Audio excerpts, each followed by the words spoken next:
বিসমিল্লাহির রহমানির রহিম। আসসালামু আলাইকুম। রঙ্গিল কাপড়ের তিলা বা দাগ যারা উঠাইতে পারেন না, আমি আজকে দেখাবো যে রঙ্গিল কাপড়ের দাগ পড়লে আপনারা কীভাবে উঠাবেন। অনেকে বলছে ভাই ব্লিচিং তো দেওয়া যায় না, রঙ্গিল কাপড়ের রং জ্বলে যায়। আমি আজকে দেখাবো রঙ্গিল কাপড়ে কিভাবে আপনারা ব্লিচিং পাউডার দেবেন, কোনো রং জ্বলবে না। ভিডিওটা শেষ পর্যন্ত দেখেন। যারা এখনও আমাদের ভিডিওটা সাবস্ক্রাইব করেন নাই তারা ভিডিওটা সাবস্ক্রাইব করে সকলের কাছে পৌঁছে দেবেন। আমি আজকে দেখাবো রঙ্গিল কাপড় আপনি কিভাবে ওয়াশ করবেন। ব্লিচিং পাউডার যারা দেওয়ার সাহস করেন না তারা আমাদের এই ভিডিওটা দেখবেন যে ব্লিচিং পাউডার দেওয়ার কীভাবে আমরা ব্যবহার করি রঙ্গিল কাপড়ে। যতই রঙ্গিল কাপড় হোক ব্লিচিং দেওয়া সম্ভব, কিন্তু আমাদের কাছে সম্ভব, কার কাছে সম্ভব কিনা এটা তো আর আমরা জানি না, কিন্তু আমাদের কাছে সম্ভব যে রঙ্গিল কাপড় ব্লিচিং কীভাবে দেবেন। দেখতেই পাচ্ছেন এখানে একটা পাঞ্জাবি আছে, একটা স্কার্ফ আছে, রঙ্গিল স্কার্ফ।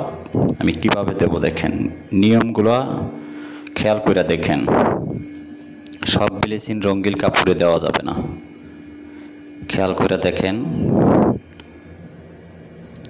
আমি ব্লিচিং পাউডার প্রথমেই একটা বলের ভিতরে নিলাম, নিয়ে আপনারা এভাবে ব্লিচিংটারে সুন্দর করে, কোনো চাকা থাকতে পারবে না, কোনো দলা থাকতে পারবে না। আমি প্রথমে ব্লিচিং পাউডার একটা বলের ভিতরে নিলাম, নেওয়ার পরে এটার সাথে আপনি সোডা মিক্স করবেন। সোডাটা থাকতে হবে খাবার সোডা, ভালো মানের সোডা হতে হবে, তাহলে আপনার রঙ্গিল কাপড়ের তিলা বা যে কোনো দাগ উঠানো সম্ভব হবে। ভিডিওটা শেষ পর্যন্ত দেখেন যে আমি কিভাবে রঙ্গিল কাপড়ের তিলা উঠাই। অনেকে বলছে ভাই ব্লিচিং পাউডার দিলে তো মাঝে মাঝে ছাকরা ছাকরা হয়ে যায়, রং জ্বলে যায়। আমি তাদের জন্য আমার আজকে ভিডিও যে আপনি রঙ্গিল পাঞ্জাবি মাদ্রাসায় গেলেন, মাদ্রাসা আপনাদের বাচ্চা আছে, মেয়েরা আছে, রঙ্গিল পাঞ্জাবি ব্যবহার করে, সিলোয়ার ব্যবহার করে, তাদের জন্য আমাদের এই ভিডিও। এভাবেই ব্লিচিংটা আপনারা ভালো করে দলাটা ছুটাইয়ে নেবেন যেন কোনো দলা না থাকে। দলা থাকলে তাহলে আপনার ওই জায়গায় জায়গায় যেখান থেকে লাগবে ওখান থেকে আপনার জ্বলে যাবে। এবং আমাদের এই ব্লিচিং পাউডার আপনারা ব্যবহার করবেন, এটা হয়তো আপনার রঙ্গিল কাপড়ের রং জ্বলবে না। এই ব্লিচিংটা আপনার সেনাকৃত একটা ব্লিচিং, আপনি এটা রঙ্গিল কাপড় ওয়াশ করতে পারবেন। দেখা গেছে তিলা পড়ছে, কলার কষ পড়ছে, বিভিন্ন ধরনের দাগ থাকতে পারে। আপনি এভাবেই ভালো করে আপনার গলায় নিতে হবে। আমি কিন্তু আপনাদের সামনেই চারটে কাপড়, 4 রকমের 4টে কাপড় আমি ওয়াশ করব।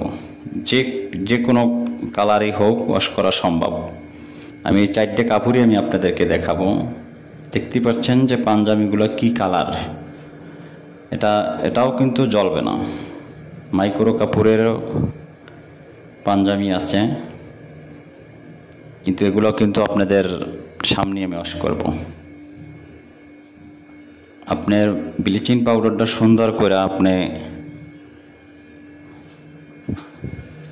মিশিয়ে নিতে হবে। সোডাটা আর ব্লিচিং পাউডারটা আগে বলের ভিতরে দিয়ে ভালো করে, আপনি কোনো চাকা যেন না থাকে, আপনি ওইভাবে দিয়ে দিতে হবে। ভিডিওটা শেষ পর্যন্ত দেখেন। আর যারা যারা আমাদের চ্যানেলটা সাবস্ক্রাইব করেন নাই সাবস্ক্রাইব করবেন, যেন যারা নতুন লন্ডি দেশে বাসা বাড়িতে যারা কাজ করেন, বাসা বাড়িতে যারা তিলা উঠাইতে পারেন না রঙ্গিল কাপড়ে, আমাদের কাছে অনেকেই মেসেজ আসে যে ভাই রঙ্গিল কাপড় তো আমি তিলা উঠাইতে পারি না। আমি আজকে আপনাদের সামনেই দেখাবো তিলা কিভাবে উঠাবেন।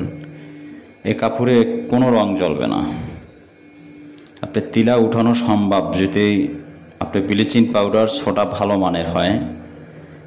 কিন্তু আপনার এই ব্লিচিং পাউডারটা যদি আপনারা ব্যবহার করেন, যারা মাদ্রাসা পড়েন, নুরানি মাদ্রাসায় বাচ্চাদেরকে পড়ালেখা করেন, পাঞ্জাবিতে দাগ পড়ে গেছে, আপনি কি করবেন?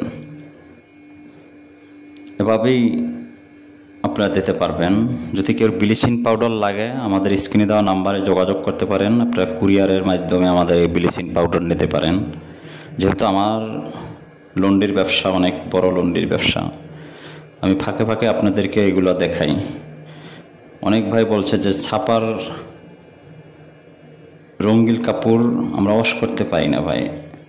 দেখতেই পাচ্ছেন এটা কিন্তু একটা জাপানি টরে কাপড়, এগুলো কিন্তু অনেক রিস্ক হয়। অনেক সময় অনেকে কিন্তু এগুলো উঠাইতে পারে না। নূতন লন্ড্রি যারা দিয়েছেন তাদের জন্য বড় সতর্কবাণী, আপনারা এই কাপড় ব্যবহার করবেন।